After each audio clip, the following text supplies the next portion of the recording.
They told you Vietnamese food was pho and spring rolls, but they never told you about the grandmother who wakes at 3 in the morning to start a broth she will not serve until sunrise.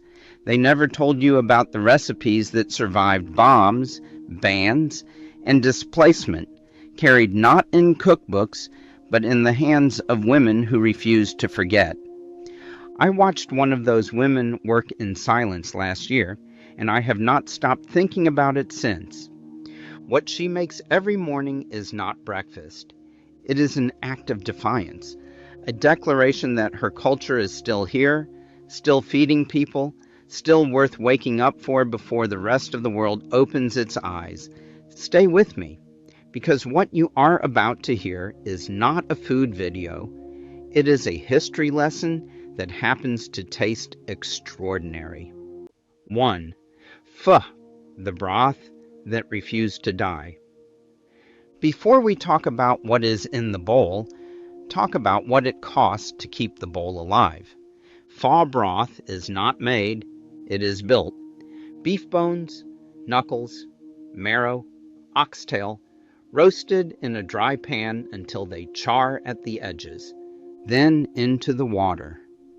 Then star anise, cinnamon, cloves, cardamom, coriander seed, then charred ginger and onion, blistered directly over a flame until they blacken and release something smoky and irreplaceable. This grandmother simmers hers for 6 hours. On important days, a wedding, a funeral, a homecoming, she goes 12. The word pho almost certainly comes from the French pot-au-feu, a boiled meat dish carried into Vietnam during the colonial era of the late 1800s. The Vietnamese took that concept, stripped it of everything heavy and European, and rebuilt it entirely around their own spice traditions. What came out was something neither French nor traditionally Vietnamese, something entirely new, something that belonged only to them. Pho, as we know it, was born in the north, in Nam Dinh province, around 1910. Street vendors carried it on shoulder poles before dawn, broth on one side, noodles on the other, and sold it to factory workers for almost nothing. It kept you warm, it kept you going. For people who had very little, it was everything. Here is the part that stopped me cold. After 1975, the communist government banned private street food vending. Overnight, the grandmothers who had fed Hanoi for generations were forced underground. They cooked in secret. They sold from inside homes, through windows, to neighbors who knocked quietly and left quickly. Pho did not survive because it was famous. It survived because grandmothers refused to stop making it, even when the law told them to stop. Today, pho is a $1 billion global industry. It has restaurants on every continent. It has been named one of the 50 most delicious foods on earth, and every bowl of it, every single one, exists because someone's grandmother chose defiance over compliance in a city that was watching her. It was never just soup. It was survival served hot before sunrise. 2. Banh mi, the sandwich that outlasted an empire. The French brought the baguette to Vietnam in the 1860s. They built bakeries. They imported wheat. They intended, as colonial powers always do, to replace what was already there with what they had brought. What happened instead is one of the great quiet rebellions in culinary history. Vietnamese bakers took the baguette, thinned the crust, lightened the crumb with rice flour, and filled it with things no Frenchman had ever imagined putting inside bread. Pâté, yes, borrowed from France, but also pickled daikon and carrot, cucumber, fresh coriander, sliced chili, and Maggi seasoning. The result was a sandwich that was simultaneously French in origin and Vietnamese in everything that mattered. Crunchy outside, cool and bright and fiery inside, gone in 4 bites. Street grandmothers in Saigon were selling banh mi from bicycle carts by the 1950s. Each woman had her own version, her own ratio of pate to pickles, her own chili heat, her own bread supplier she trusted with her life. No two were exactly the same. That is still true today. You can eat banh mi on the same street 5 mornings in a row from 5 different carts and never have the same sandwich twice. In 2011, banh mi was added to the Oxford English Dictionary, a Vietnamese word in an English dictionary describing a sandwich born from French colonialism and perfected by the women the French tried to replace. In 2023, CNN ranked it the #1 street food on earth. The French intended the baguette as a symbol of cultural dominance. The Vietnamese grandmothers turned it into something that outlasted the empire entirely. You cannot find a single baguette in Vietnam that tastes the way it does in Paris, but you can find banh mi on every corner from Hanoi to Ho Chi Minh City. And it tastes like an answer to a question colonialism never thought to ask. It was never just a sandwich. It was a rebuttal, served warm from a cart by a woman who owed history nothing and gave it everything. 3. Bún bò Huế, the bowl that survived a war. Most people outside Vietnam have never heard of Bún bò Huế. That is their loss. And it is also the point. Bún bò Huế comes from Huế, the former imperial capital of Vietnam, the city where emperors lived for nearly 150 years, surrounded by chefs who competed daily to create dishes worthy of royalty. The broth is built from pork and beef bones, lemongrass, shrimp paste, and dried chilies. It is richer than pho, spicier, deeper, with a color that runs deep amber red from the annatto oil stirred in at the end.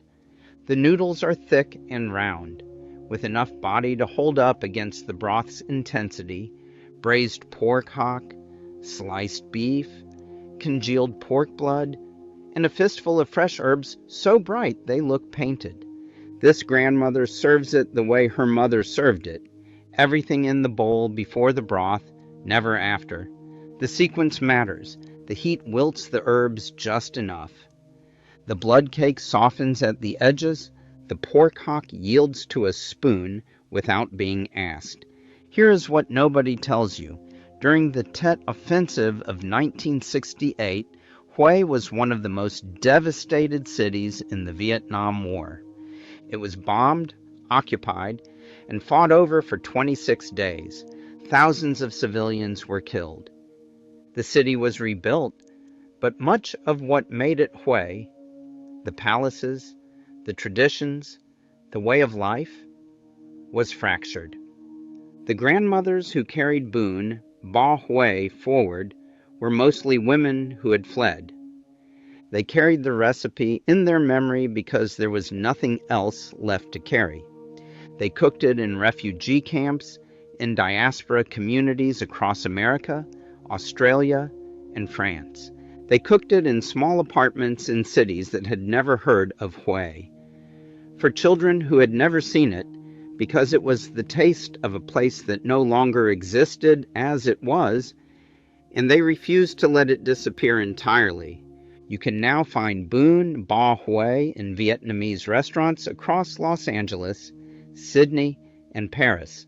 Every bowl is an act of memory. Every bowl is a city that refuses to be forgotten. It was never just a bowl of noodles. It was a city carried out of the rubble in the minds of the women who loved it. 4. Banh Sao, the recipe that lives in hands, not books. Nobody wrote this recipe down. That is not an oversight.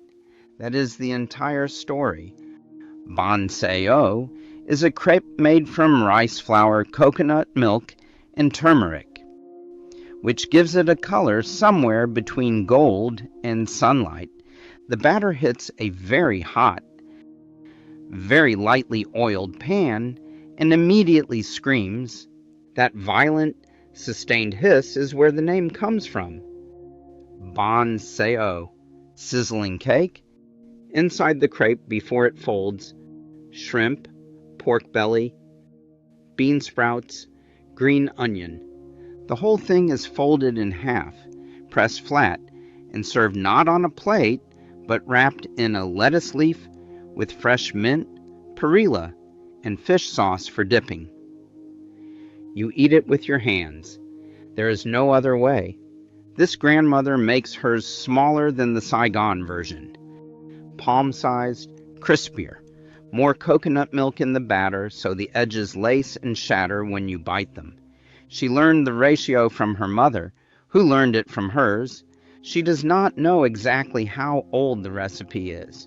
She has never needed to know. Her hands know. Food historians believe Banh seo may descend from a technique carried south from China more than 1,000 years ago, adapted over centuries to local ingredients, but there is no document, no record, no certificate of origin. It exists in the tilt of a pan, in the sound a crepe makes when the heat is right, in the particular angle a grandmother uses without thinking because her hands learned it before she could read and her mother's hands learned it before that. The recipes that have survived longest in Vietnamese cuisine are almost never the ones that were written down. They survived because women taught women, hand to hand, morning after morning, in kitchens too small and too hot and too important to be forgotten. It was never just a pancake.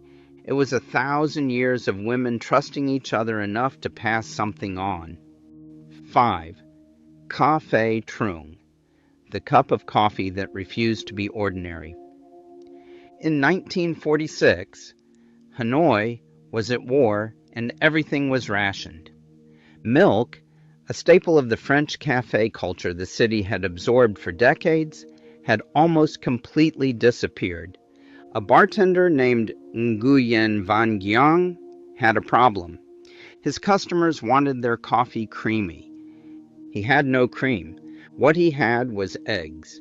He separated the yolks, whipped them with sugar and a small amount of condensed milk until they became something thick and pale and almost mousse-like. Spoon the mixture on top of a small cup of strong Vietnamese Robusta coffee. The result looked like a dessert. It tasted like something between a cappuccino and a custard, and nothing else in the world. Nguyen Van Giang eventually left the hotel and opened his own cafe, Giang Cafe, in a narrow alley in the old quarter of Hanoi. 12 seats, low ceiling, coffee so extraordinary that people came back the next day, and the day after that, and the year after that, and the decade after that. He made it the same way until he was 92 years old. His children make it the same way now. The recipe has not changed in nearly 80 years. Giang Cafe still exists in that same alley. The room is still small. The coffee is still extraordinary. Anthony Bourdain visited. The New York Times has written about it. In 2023, it was named one of the most iconic cafes in Asia. Every food writer who goes to Hanoi ends up in that alley in one of those 12 seats, holding a cup of egg coffee and trying to find words for what it tastes like. All of it. The fame, the legacy, the pilgrimages, because one man ran out of milk in a city at war and refused to serve his customers something bad. It was never just a cup of coffee. It was a decision made in a moment of scarcity that turned into 80 years of something beautiful. A grandmother stirring bones in the dark before the city wakes up.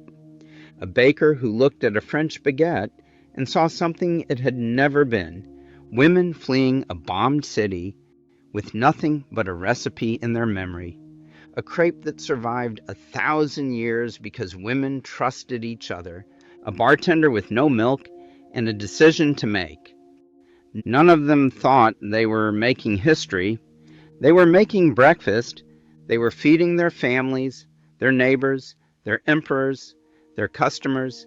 They were keeping something alive because it was worth keeping alive. Even when the law said stop, even when the bombs fell, even when the milk ran out. That is what Vietnamese street food actually is. Not a trend, not an aesthetic, not a restaurant concept for people who have discovered Asia.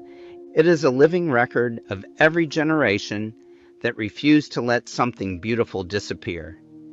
It is centuries of women saying, "This matters. This is worth the 3 o'clock morning. This is worth the risk." The grandmother I watched in that alley will not be there forever. Her granddaughter stands beside her and watches. Whether that knowledge passes on is not guaranteed. It never has been. Every dish on this list came within one generation of vanishing, and survived only because someone chose to remember. Tell me in the comments, have you ever tasted any of these dishes? And if you have ever stood somewhere in the world and eaten something made by hands that learned from other hands, something that tasted like more than food, I want to hear about it, because that is exactly what this channel exists to find. The meals that carry more than flavor, the recipes that cost something to keep. Subscribe, because next time we go somewhere else, and the story is just as extraordinary.